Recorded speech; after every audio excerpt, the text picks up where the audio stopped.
ओम शांति। 10-3-23 की वाणी है।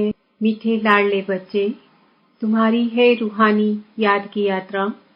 तुम्हें शरीर को कोई तकलीफ नहीं देनी है।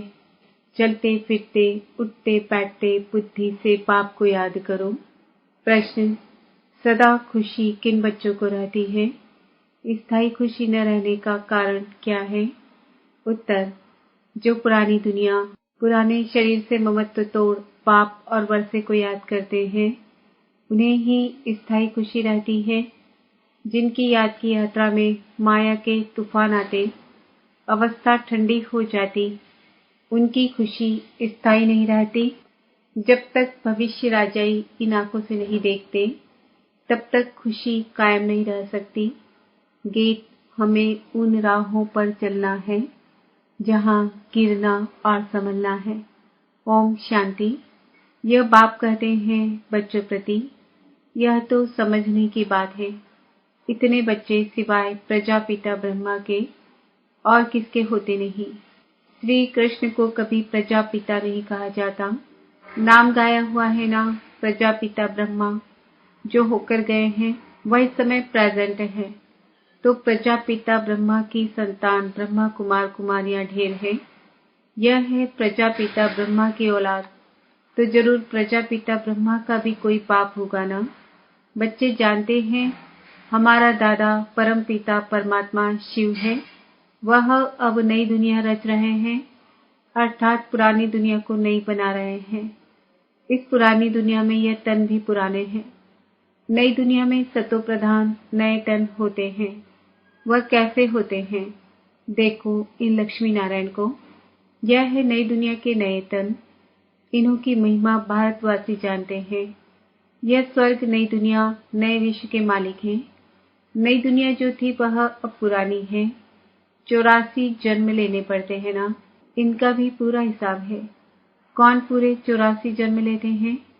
सब तो नहीं लेते। 84 जन्म सिर्फ वही लेते हैं जिनका आदि से अंत तक पाठ है, जो पहले इस सृष्टि पर थे। हर एक बात लाडले बच्चों को धारण करनी है। यहाँ कोई मनुष्य को नहीं समझाते। यह तो निराकार परम पिता परमात्मा मनुष्य तन में बैठ समझाते हैं। बलिहारी उनकी है। वह नहीं समझाते तो हम कुछ भी नहीं जानते। हम तो बिल्कुल तुच्छ बुद्धि थे। अभी रचयिता और रचना के आदि मध्य अंत को जाना है। Who is who. इस बेहद ड्रामा में सबसे मुख्य पाठधारी कौन कौन है? यह अविनाशी बना बनाया ड्रामा है। गाते भी हैं, बनी बनाई बन रही है। गायन भक्ति मार्ग में करते हैं, परंतु यह अभी समझाया जाता है कि यह ड्रामा का खेल कैसे बना हुआ है। बाप बैठ समझाते हैं लाडले बच्चे, यह तो तुम जान गए हो कि तुमको यात्रा पर चलना है। मनुष्य यात्रा पर बहुत कष्ट सहन करके जाते हैं। अभी तो एरोप्लेन ट्रेन आदि बहुत सहज निकली है। आगे तो मनुष्य पैदल यात्रा पर जाते थे। चलते चलते तूफान लगते थे। मनुष्य बेहाल हो जाते थे। फिर कोई वापस लौट आते थे तो आधा कल्प द्वापर से लेकर जिस्मानी यात्रा चलती है। भक्ति मार्ग में मनुष्य यात्रा पर क्यों जाते हैं? भगवान को ढूंढने। भगवान कहीं बैठा तो नहीं है। भगवान के जड़ चित्र पूजे जाते हैं। जो होकर जाते हैं उनके जड़ चित्र बनाते हैं। चैतन्य में तो भगवान मिल न सके। शिवलिंग आदि यह सब जड़ चित्र है। जड़ चित्रों को देखने के लिए यात्रा करते हैं। यह एक भक्ति मार्ग की रस्म है। जानते हैं परंतु कोई की भी बायोग्राफी को नहीं जानते कि यह कौन है, कब आए थे। शिव जयंती मनाई जाती है, परंतु उनको भी जानते नहीं। आजकल तो इस उत्सव को भी उड़ा दिया है, क्योंकि इनका नाम रूप आदि प्रायः लोप होना ही है। अभी तुम जानते हो ऊंच से ऊंच ज्ञान का सागर सुख का सागर है। सागर से अभी हमको ज्ञान मिल रहा है। वही बेहद का बाप अभी प्रैक्टिकल में है। अमरनाथ भी शिव बाबा है ना। दिखाते हैं बर्फ का लिंग बन जाता है। मनुष्यों को ठगने के लिए गपोड़े तो बहुत लगाए हैं। तो उस जिस्मानी यात्रा पर तकलीफ बहुत होती है।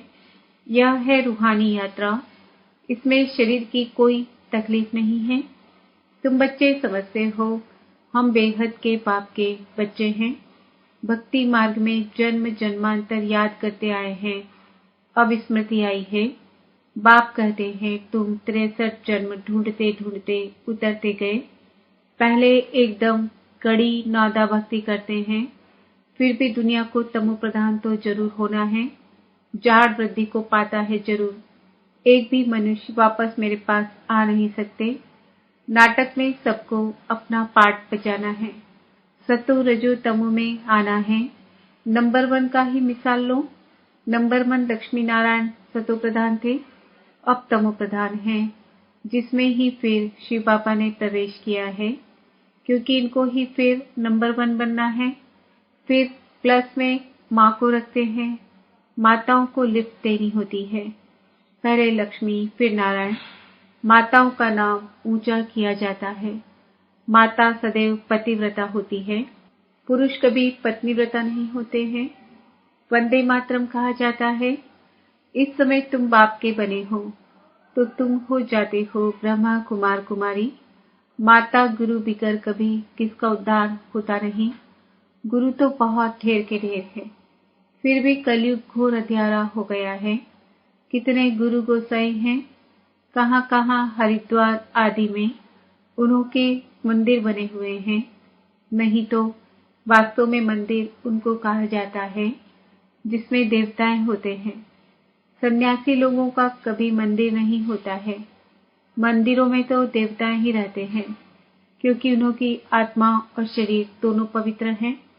इन महात्माओं की भल आत्मा पवित्र है, परंतु शरीर पवित्र मिल नहीं सकता, क्योंकि तत्व भी तमो प्रधान है। अभी तुम देवता बन रहे हो, बनाने वाला है परम पिता परमात्मा। यह है सतो प्रधान संन्यास, वह है रजो प्रधान संन्यास।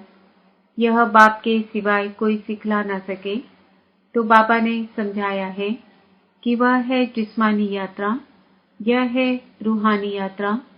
इसमें कर्मेंद्रियों का कोई काम नहीं, कुछ भी तकलीफ की बात नहीं, बहुत सहज है। वह जिस्मानी यात्रा अनेक प्रकार की है, यह रूहानी यात्रा एक ही है। यह है राजाई लेने के लिए यात्रा। यह लक्ष्मी नारायण का चित्र सामने खड़ा है। दुनिया थोड़ी ही जानती है कि इन्होंने यह राजयोग की यात्रा कर यह पद पाया है। तुम बच्चे जानते हो इन्होंने यह प्रारब्ध कैसे पाई। कोई ऊपर से नई आत्माएं तो नहीं आई जिनको भगवान ने राजाई दे दी, नहीं। इन्हों को पुराने से नया बनाया हुआ है, जिसको रिजनरेट व काया कल्पतरु कहा जाता है। तो बाप बैठ समझाते हैं, इन्होंने रूहानी यात्रा की थी, राजयोग बल की यात्रा से यह बने। बाप राजयोग और ज्ञान सिखाने आते हैं, तो अब तुम्हारी यात्रा चल रही है। तुम बैठे हुए अथवा चलते फिरते उठते बैठते यात्रा पर हो। तुम सिर्फ बुद्धि से बाप को याद करते हो, याद से ही तौड़ी पहनते हो और तुम्हारे विकर्म विनाश होते हैं। जितना जल्दी विकर्म विनाश होंगे उतना जल्दी बाप के गले का हार बनेंगे। तुम अब वह चारधाम आदि नहीं करते हो, वह सब भक्ति मार्ग के जिस्मानी तीर्थों पर जाएं, वहां से फिर लौट आकर घर में विकर्मी बनते हैं। जितना समय यात्रा पर रहते हैं उतना समय निर्विकारी रहते हैं। आजकल तो हरिद्वार में जाकर देखो, पंडे लोग बड़े गंदे रहते हैं। लोग यात्रा पर जाते हैं तो पवित्र रहते हैं और वहां के रहवासी पंडे लोग अपवित्र रहते हैं। तुम्हारी यात्रा कितनी स्वच्छ है, कुछ भी धक्का आदि नहीं खाना है। बाबा कहते हैं, लाडले बच्चे, उठते बैठते चलते फिरते सिर्फ मुझे याद करो। यह आत्माओं से बात कर रहे हैं। आत्मा इन ऑर्गन्स द्वारा सुनती है, आत्मा मुख से बोलती है, आंखों से देखती है। आत्माएं इन आंखों से दिखाई नहीं पड़ती, न परमात्मा दिखाई पड़ता। दोनों को दिव्य दृष्टि बिगर देखा नहीं जा सकता है। समझा जाता है तब कहते हैं हमारे में आत्मा है, हमारी आत्मा दुखी है, हमारी आत्मा एक शरीर छोड़ दूसरा जाकर लेती है। आत्मा बोलती है ना, परमात्मा भी आत्मा से बात करते हैं। हे लाडले बच्चे, आत्माएं अब तुमको मेरे पास आना है। मैं तुमको यात्रा सिखलाता हूँ। तुम पवित्र बनने सिवाय मेरे पास आ नहीं सकते हो। आत्मा पवित्र है। पहले पहले आत्मा सतो प्रधान है, फिर सतो रजो तमोगुणी होती है। शरीर भी सतो रजो तमो होता है। सतो प्रधान को गोरा, तमो प्रधान को सावरा कहा जाता है। कितनी समझ की बात है। तुम जानते हो आत्मा और परमात्मा अलग रहे बहुकाल। सुंदर मेला लग रहा जब सदगुरु मिला दलाल। अब आकर फिर मिले हैं। मनुष्य मनुष्य के साथ मिलेंगे, आत्मा आत्माओं के साथ मिलेगी, परमात्मा भी वहां मिलेंगे। आत्मा और परमात्मा दोनों का साक्षात्कार दिव्य दृष्टि से होता है, क्योंकि वह अति सूक्ष्म है, स्टार है। अब कोई भी साइंस घमंडी नहीं जो कह सके आत्मा की प्रविष्टता कैसे होती है। इन बातों का उनको बिल्कुल पता नहीं है। मोस्ट पिलबेट पाप है। भक्ति मार्ग में आधा कल्प भगवान को याद करते हैं। ऐसे नहीं कि सब भगवान हैं। सब भगवान हो तो भक्त आराधना वंदना साधना क्यों करते, किस लिए करते? सभी मुक्ति जीवन मुक्ति चाहते हैं क्योंकि यहाँ दुखी हैं, चाहते हैं शांति हो, परंतु विचारों को यह पता नहीं है कि शांति धाम किसको कहा जाता है, मुक्ति कहाँ होती है, यह भी नहीं जानते। कहने मात्र सिर्फ कह देते हैं कि पार निर्वाण गया, जानते कोई भी नहीं है। अब तुम बच्चे यात्रा पर हो। बाप कहते हैं बच्चे संभल संभल कर चलना है, तूफान तो बहुत आएंगे। तुम याद करने की कोशिश करेंगे, माया बुद्धि योग तोड़ देगी, फिर वह अवस्था ठंडी हो जाती है, खुशी का पारा हट जाता है। नहीं तो खुशी का पारा स्थायी रहना चाहिए। इन आंखों से वह राजा ही देखते हैं तो खुशी कायम रहती है।